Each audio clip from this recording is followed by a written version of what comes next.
Queridas irmãs e irmãos, nossos votos de muita paz. Saudamos a todos nesse novo ano. Que sejamos sempre a pronunciar que a luz, o amor, a coragem, a cura se faz para todos nós. Tenhamos muita consciência de que o amor de Jesus é sobre todos nós, sobre cada coração.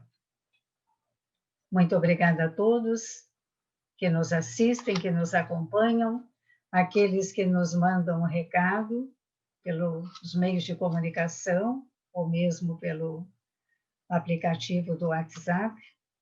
Muito obrigada. Tudo é muito válido sempre.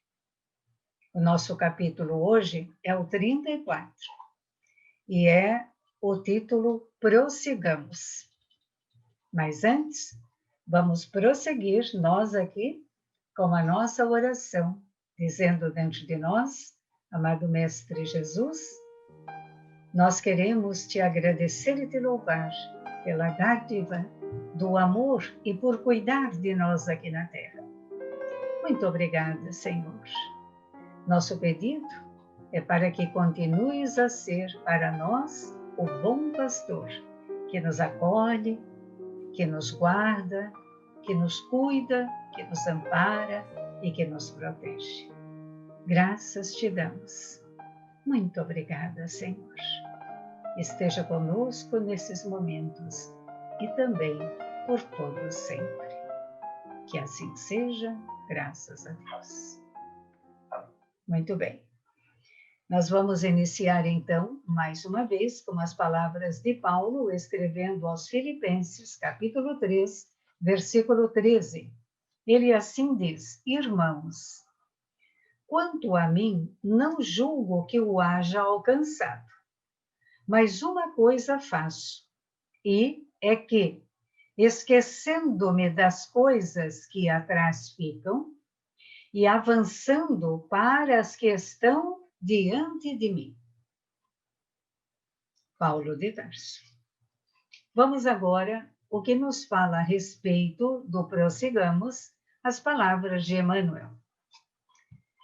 Se te imobilizas na estrada a pretexto de amarguras acumuladas ou de ofensas recebidas, lembra-te de Paulo, o apóstolo intrépido, que, sobrecarregado de problemas, não se resignava a interromper o trabalho que o mestre lhe conferira.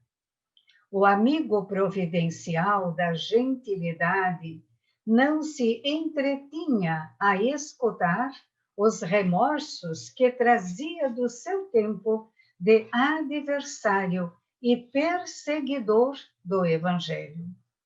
Não lamentava os amigos descrentes da renovação de que fornecia testemunho. Não se queixava dos parentes que o recebiam empunhando o azorrague da expulsão. Não se detinha para lastimar a alteração dos afetos que a incompreensão azedara no vaso do tempo. Não cultivava a volúpia da solidão, porque lhe faltasse a bênção do tálamo doméstico. Não se fixava nos espinhos que lhe ferreteavam a alma e a carne, não obstante reconhecer-lhes a existência. Não parava com o objetivo de reclamar contra as pedras do caminho. Não se concedia férias de choro inútil antes as arremetidas do mal. Não se demorava na rede dos elogios sobre o fascínio da ilusão. Não se cristalizava nos próprios impedimentos. Seguia sempre na direção do alvo que lhe cabia atingir. Assim também nós, endividados ou pecadores, pobres ou doentes, fracos ou inábeis, desiludidos ou torturados. Uma coisa façamos. Acima de todos os tropeços e inibições, prossigamos sempre para diante, olvidando o mal e fazendo o bem. Então, essas foram as palavras de Emmanuel. É um tema fantástico. Um conhecimento que Emmanuel tinha de Paulo, extraordinário, que traz para nós lições muito grandes, porque nós, via de regra, reclamamos de tudo. Muitos de nós desejam parar no meio do caminho. Muitos de nós ficam cansados, estão cansados de tudo, de muitas coisas. Às vezes a gente para e diz, nossa, estou cansada de tudo isso. Mas de tudo isso o quê? Eu estou cansada da labuta diária, eu estou cansada desse comportamento, eu estou cansada do meu jeito de ser, eu estou cansada com os problemas familiares, eu estou cansada com os problemas do meu trabalho, eu estou cansada comigo, com o meu interior. Como é bom quando a gente roda nesse sistema de cansaço, não quer mais prosseguir e acaba descobrindo que tudo está em nós, que o cansaço está em nós, que a desilusão está em nós, que a reclamação está em nós. E nós podemos, com certeza, nós podemos melhorar tudo isso. Mas vamos juntos agora voltarmos às palavras do Espírito de Emmanuel.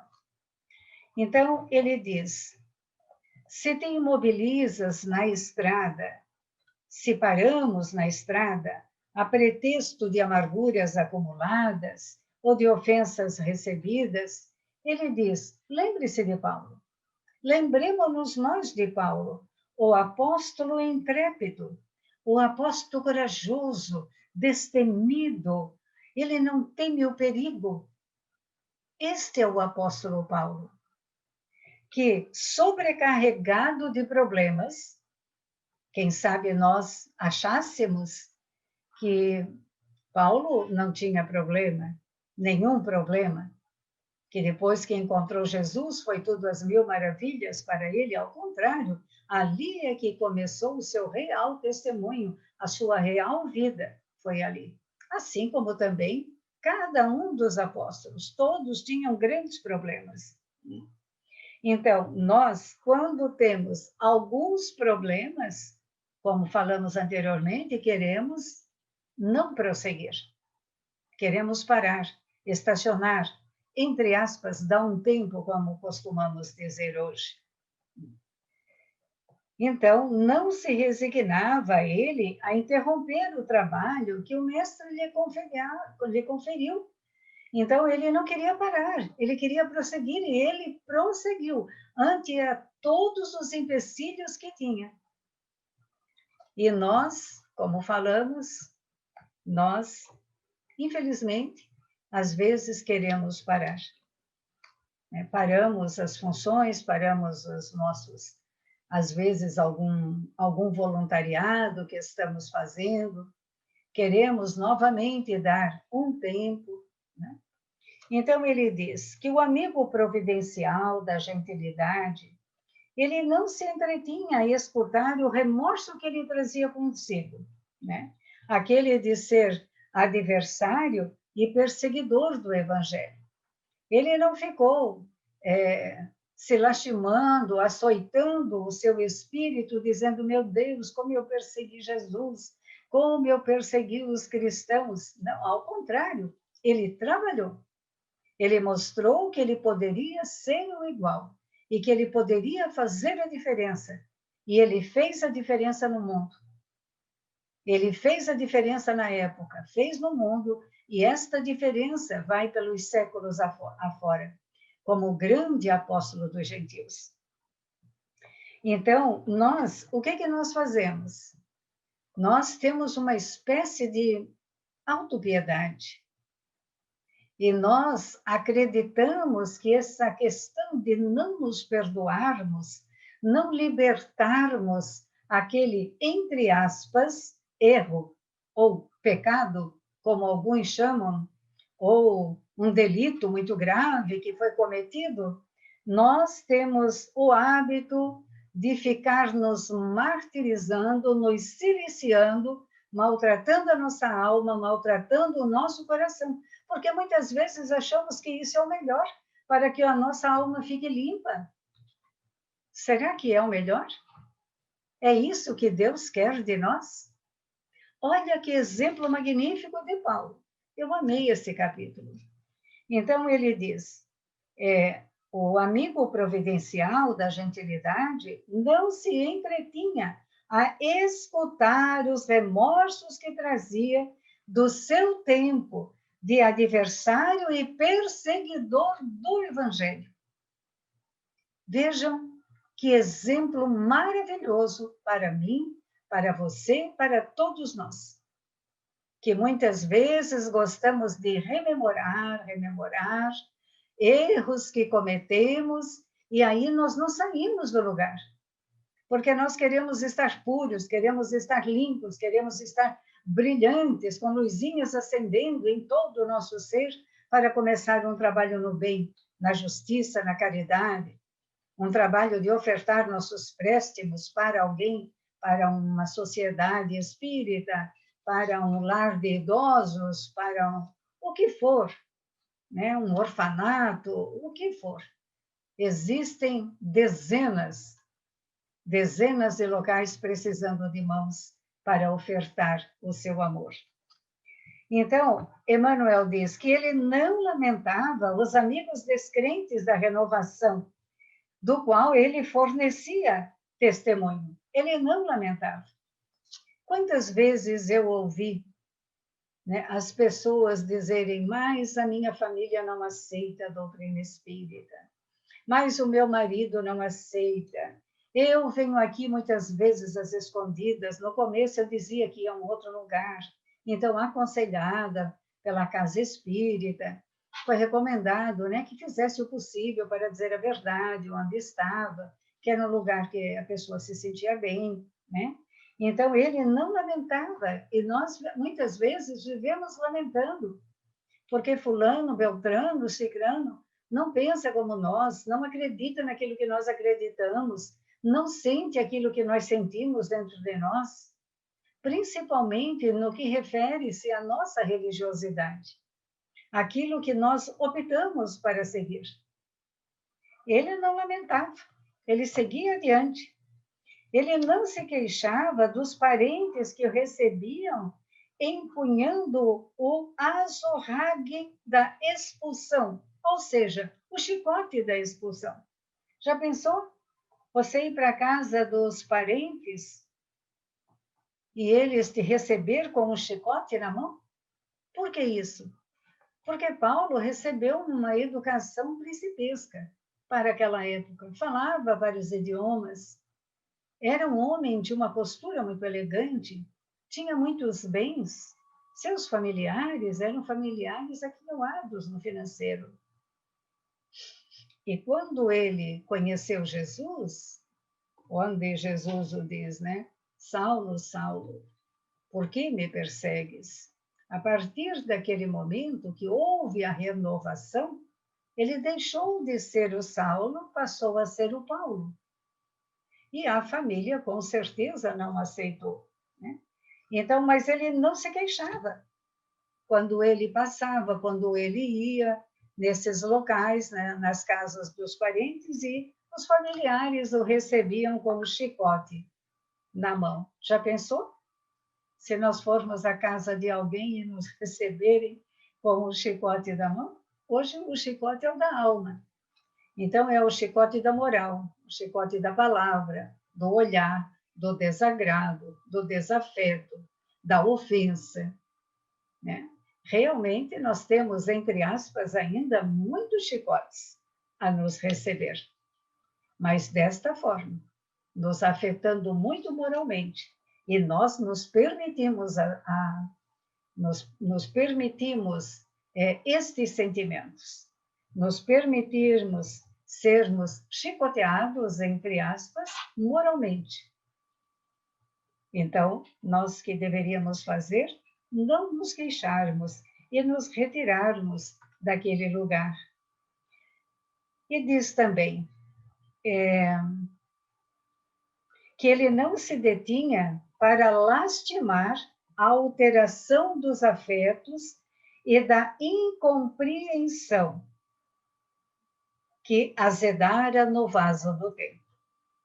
Sejam com parentes, seja com amigos, ele não se detinha para lastimar a alteração dos afetos. Ou seja, na grande maioria, deixaram-no de dar afeto para ele. Ele passou a ser uma má persona naquele meio em que ele vivia, para muitos amigos e para os seus parentes, né? Mas ele não se detinha a lastimar-se, a ficar triste, por que eu fui fazer isso? Será que não foi uma decisão muito precipitada? Coisas que nós muitas vezes fazemos. Só que ele conheceu o Cristo. Então ele modificou-se. Ele transformou-se. Ele não cultivava a volúpia da solidão, ou seja, a volúpia que seja dos excessos em geral.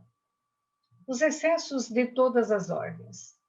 Os excessos que nós temos, como os excessos da bebida, os excessos de ter alguém, o desejo de ter, né? Então, ele não cultivava essa volúpia da solidão. Ele não tinha isso, porque lhe faltasse a bênção do tálamo doméstico, ou seja, porque lhe faltasse a bênção do leito conjugal. Ele não sentia solidão. Ele era bem consigo mesmo.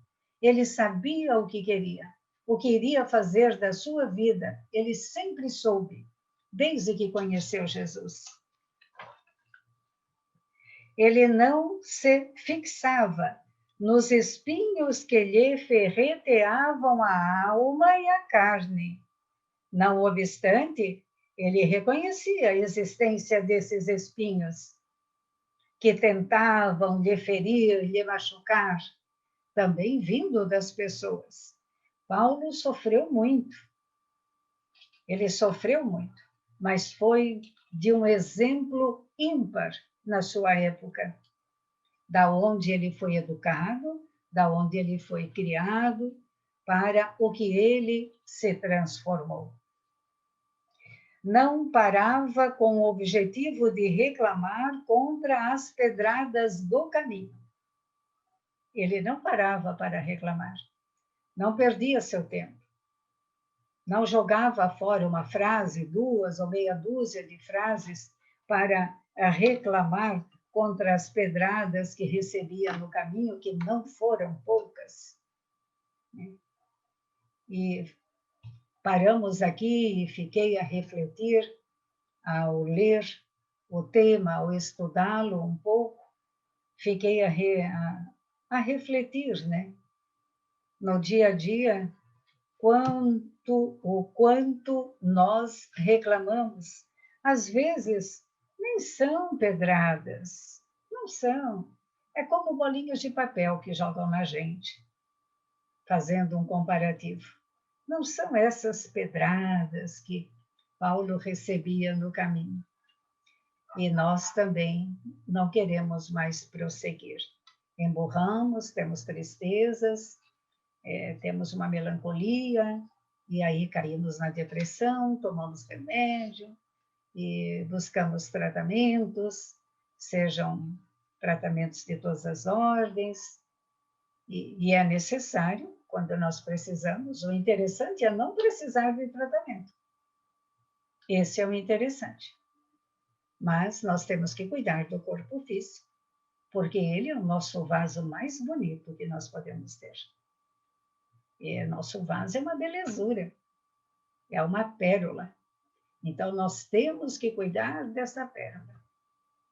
fazê-la brilhante por dentro e por fora, zelando, porque o que está por fora guarda o que está dentro. Então, isso é muito importante. Então, vamos buscar não reclamar, mas se reclamar, que sejam muito rápido essas reclamações, que a gente possa realmente, meus amigos, refletir e dizer para nós, quando nós avaliamos a nossa vida, há assuntos que nós nos cansamos. Então a gente diz, abre aspas, eu já cansei desse assunto, não quero mais ele na minha vida, eu vou mudar. E então, quem tem que mudar não é o outro, somos nós. Veja, ele não se concedia férias de choro inútil ante as arremetidas do mal. Então, ele não concedia férias de choro inútil quando o mal era dirigido a ele. Novamente, podemos pensar como é que nós reagimos. Nós somos muito rápidos, né? Nós temos palavras rápidas para tudo, temos pensamentos rápidos, palavras rápidas e ações rápidas que muitas vezes não nos trazem orgulho na alma. Então, que nós possamos aprender e prosseguir no amor e deixar o velho ir. O velho ir. É isso que ele está dizendo. Não se demorava na rede dos elogios sobre o fascínio da ilusão. Às vezes, nós ganhamos um elogio e ele pode cair naquele momento numa forma em que estamos um tanto carente de alguma coisa e nós nos inflamos, ficamos tão grande que não vemos a nossa volta. Isso é um perigo. Isso é um perigo. Então, nós temos que compreender que falar de Jesus, falar do bem, viver do bem, temos que nos cuidar quanto aos elogios que nos são repassados. Seja para mim, seja para você, qualquer tipo de elogio. É bom elogiar, é bom.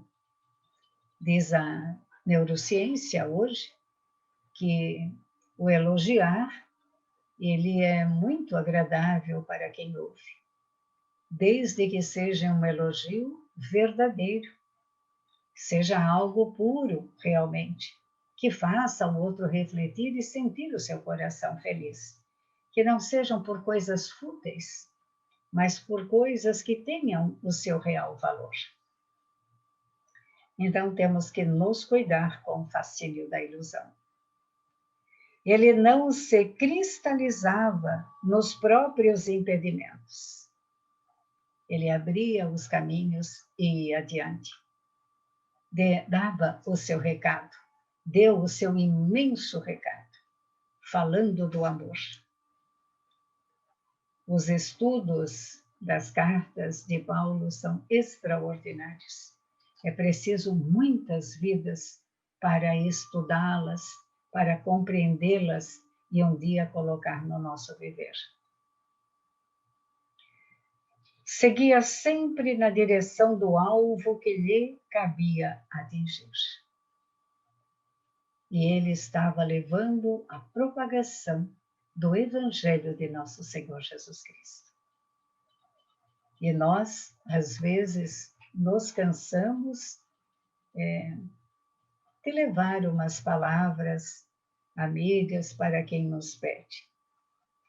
Esse é uma proposta de trabalho que nós temos. Se for uma proposta de fazer o bem e de levar o bem, tenhamos sempre os braços estendidos e as mãos abertas para o abraço da fraternidade, para o abraço do amor, que seja espiritual, que nossos ouvidos possam ouvir a dor do outro, que nossos sentimentos mais nobres possam compreender, que possamos ser empáticos, mais do que empáticos, fraternos verdadeiramente, caridosos, para que nós sejamos pessoas mais felizes quando nós vemos que o outro está feliz, que o outro está dando o seu primeiro passo rumo a um novo viver, a um viver de maior harmonia, de maior conhecimento, principalmente se este viver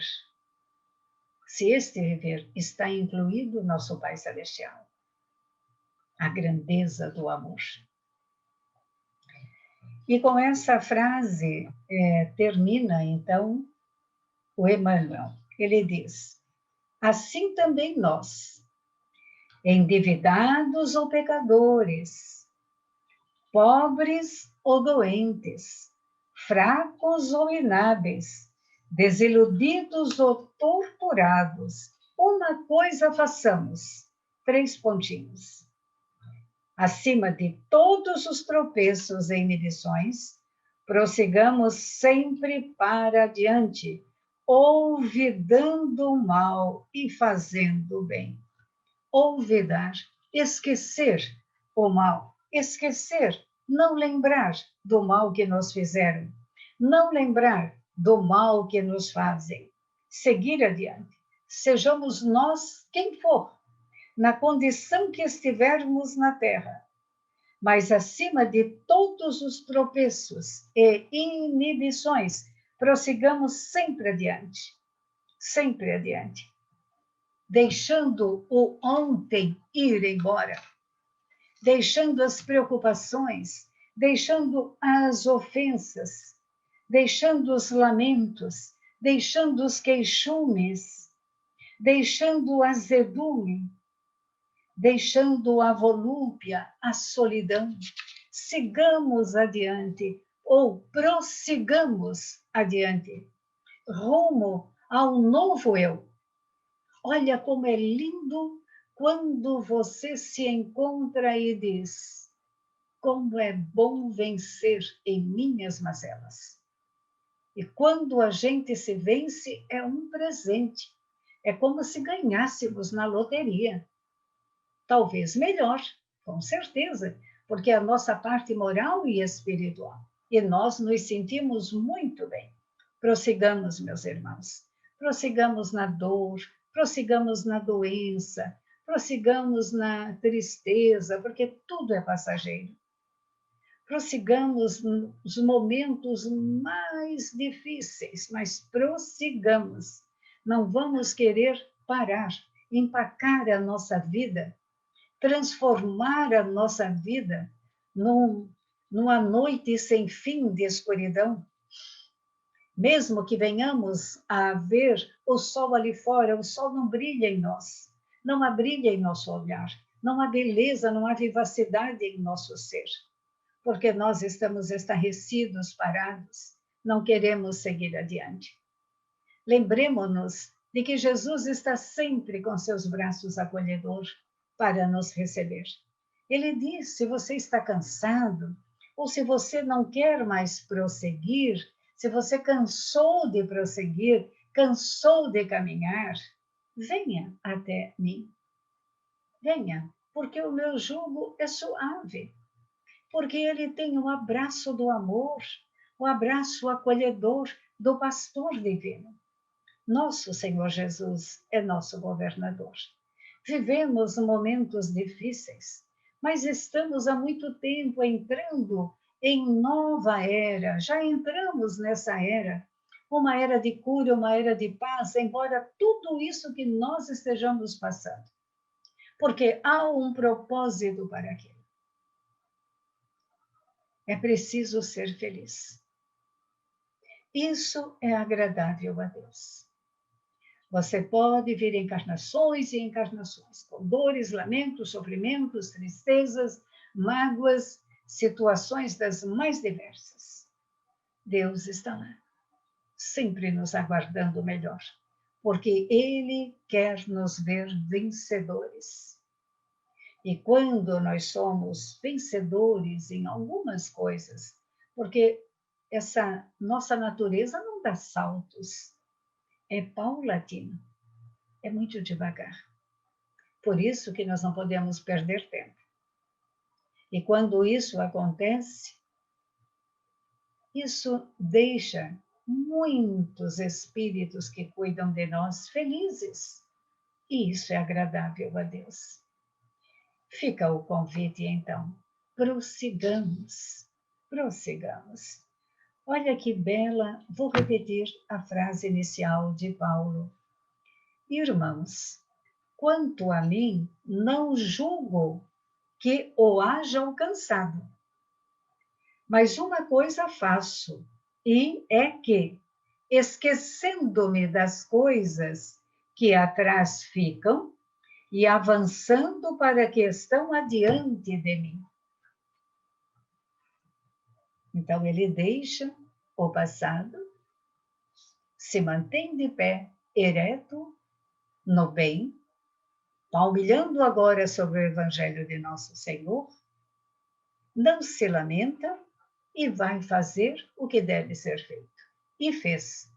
E deixou para nós legado maravilhoso, um legado de milênios afora. Agradecemos muito o carinho dos irmãos que estão conosco. Nosso muito obrigada. Que Deus abençoe, eu aqui, vocês aí, cada qual no seu lar, cada qual com seus familiares, promovendo o melhor que possa ser promovido, em nome do bem, em nome sempre do amor maior. Por certo, nós vamos conseguir o mundo mais justo e mais fraterno para todos. Cada população tem o país que merece. E nós temos o planeta que merecemos. E o planeta é maravilhoso. E tudo isso haverá de passar. E nós estaremos aqui, na graça de Deus. Mais uma vez, nós agradecemos a Deus, então. Nós vamos trazer a nossa tela mental, a doce figura de Mãe de Jesus, Maria Santíssima, e dizer dentro do nosso coração, querida Senhora, estendei sobre nós seu olhar dadivoso, fortalecei o nosso espírito, que muitas vezes se acha até forte, mas quando algo acontece, já ficamos esmorecidos, entristecidos e queremos parar de caminhar. Senhora Mãe Amiga, que seu olhar dadivoso, que abrange toda a humanidade terrena, todos os filhos do Calvário, Senhor. Pedimos por todos os que sofrem de quer que se encontrem em todos os hospitais deste planeta, deste Brasil, da nossa cidade. Iluminai a cada coração.